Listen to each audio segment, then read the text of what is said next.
Welcome back my YouTube channel keep on learning dear में आप सभी का मोस्ट वेलकम। आज लेके आए हैं आरटीई का पार्ट 2। पार्ट 1 में पढ़ा हमने 3 अध्याय के बारे में, धारा 1 से लेके धारा 11 तक। आज हम पढ़ेंगे धारा 12 से लेके धारा 28 यानी अध्याय 4 जो सबसे बड़ा अध्याय है। तो सबसे पहले धारा 12 के बारे में जानने की कोशिश करते हैं। 12 में क्या बताया गया है कि जो भी प्राइवेट स्कूल है उनमें 25% सीटें रिजर्व रहेगी। किसके लिए?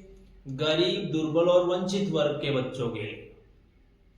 अर्थात उनको 25% स्टूडेंट्स को एडमिशन देना ही होगा क्लास की ऑल ओवर 100% में से। धारा 13 में बताया गया है कि बच्चों से कोई भी शुल्क नहीं ली जाएगी और यदि ले रहे हो तो आपको उसका 10 गुना वापस लौटाना होगा। धारा 14 में बताया गया है कि कोई भी डॉक्यूमेंट्स न होने पर बच्चों को आप एडमिशन से इनकार नहीं कर सकते, मना नहीं कर सकते। धारा 15 में बताया गया है कि जो प्रवेश की जो तारीख है वो 30 सितंबर रखी गई है ताकि गवर्नमेंट के पास आंकड़े हो सके। गवर्नमेंट को चाहिए आंकड़े और बैंक को चाहिए आंकड़े। धारा 16 में बताया गया है कि आप बच्चे को एक ही क्लास में रोक कर नहीं रख सकते, अर्थात उसको प्रमोट करना होगा, फेल नहीं कर सकते आप। फेल का वैसे नोटिफिकेशन में फेल वर्ड नहीं है, आपको समझाने के लिए। धारा 17 में बताया गया है कि विद्यालय में बच्चों को किसी भी प्रकार से मेंटली फिजिकली रूप से आप टॉर्चर नहीं कर सकते। धारा 17 क्या है? खतरा। किसके लिए? स्कूल और शिक्षकों के लिए। धारा 18 में बताया गया है कि आप बिना मान्यता के आप स्कूल नहीं चला सकते। यदि चला रहे हो तो आपको 1 लाख रुपए तक का जुर्माना, और यदि फिर भी चला रहे हो तो पर डे के 10,000 रुपए तक जुर्माना वसूला जा सकता है।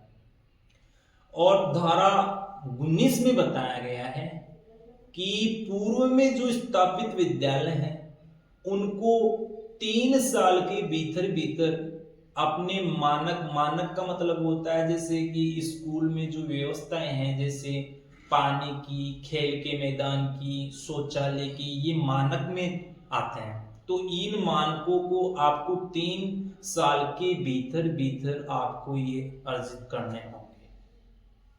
धारा 20 में बताया गया है कि आपको केंद्र सरकार नोटिफिकेशन जारी करके किसी भी मानक में परिवर्तन कर सकती है, ये अधिकार है केंद्र सरकार। और धारा 21 में क्या है?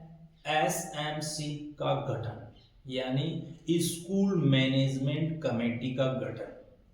और धारा 22 में है कि एसएमसी यानी स्कूल मैनेजमेंट जो कमेटी है वो विद्यालय में जो भी स्कीम आती है उनका संचालन करेगी। और धारा 23 में बताया गया है कि जो टीचर्स की जो क्वालिफिकेशंस है, एजुकेशनल क्वालिफिकेशंस, उनके बारे में बताया गया है।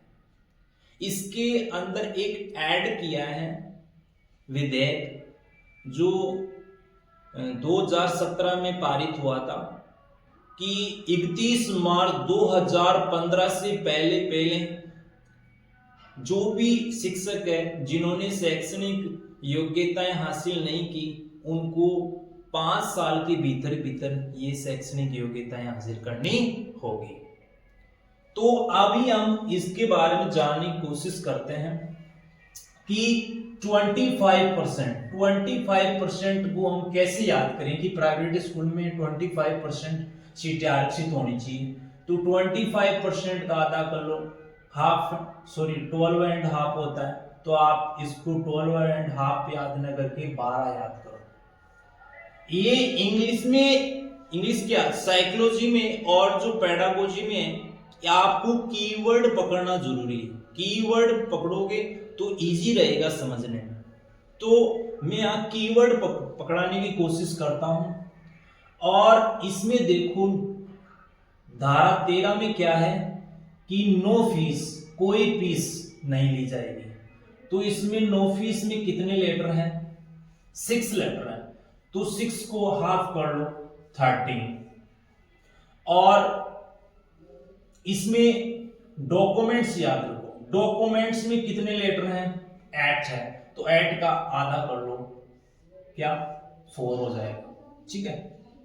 और 15 में बताया गया है कि 30 सितंबर से पहले पहले आपको एडमिशन डेट की दे रखी है कि ताकि गवर्नमेंट के पास डेटा रहे। तो 30 का आधा कर लो, कितना हो जाएगा? 15।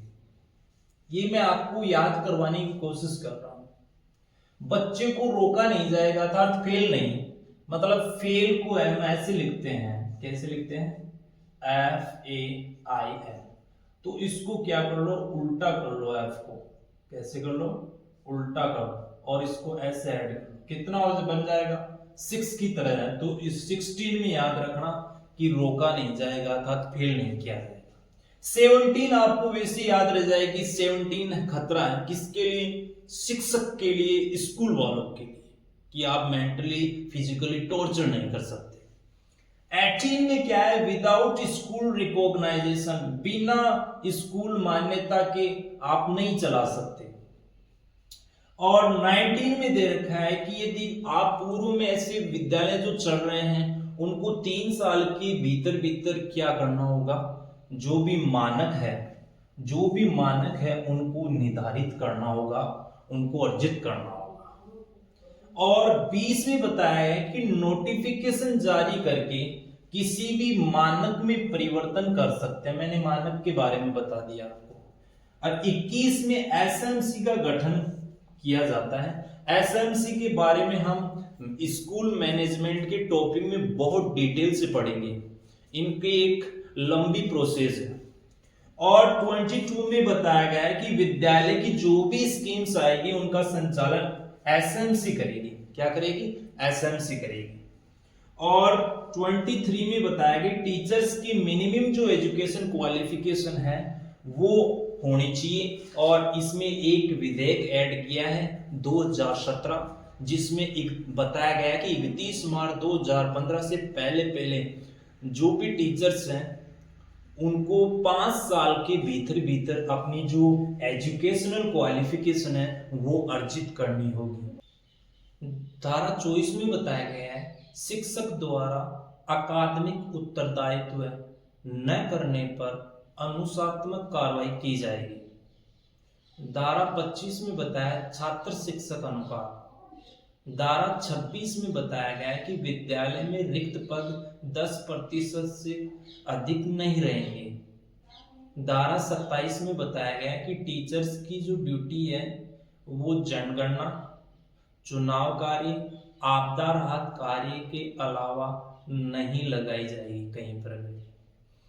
धारा 27 में बताया गया है कि 28 में बताया गया है कि टीचर्स प्राइवेट ट्यूशन नहीं पढ़ा पाएंगे, अतः प्राइवेट ट्यूशन पर रोक लगाई जाएगी। तो इसमें सबसे इंपॉर्टेंट है वो है धारा 25 और धारा 27। इनको याद करना बहुत इंपॉर्टेंट है। शिक्षक छात्र अनुपात में ये पीएस का मतलब है प्राथमिक स्कूल, जिसमें 200 दिन है वो वर्किंग डे है। और यूपीएस अपर प्राइमरी स्कूल में 220 वर्किंग डे है। और है 800 पीएस में प्राइमरी स्कूल में, और अपर प्राइमरी स्कूल में है 1000 आवर पर वीक यानी प्रति सप्ताह में 45 घंटे वर्किंग डे होने चाहिए। इधर अनुपात दे रखा है शिक्षक छात्र का, ये बहुत बहुत इंपॉर्टेंट है, बहुत एग्जाम में पूछा गया है और इनके आपको प्रैक्टिस भी करवाई जाएगी आरटी के पार्ट की। तो पीएस प्राथमिक स्कूलों में 30 बच्चों पर एक शिक्षक, 60 पे 2, 90 पे 3, 120 पर 4 और 150 पर 5। और यदि 150 से ज्यादा है तो फिर एक एचएम होगा, 151 होते हैं। और यदि 200 है, 200 से ऊपर है तो फिर एक एडिशनल टीचर होगा। और 200 स्टूडेंट होने पर फिर 40 स्टूडेंट्स पे एक टीचर रहेगा 200 से अबव होने पर।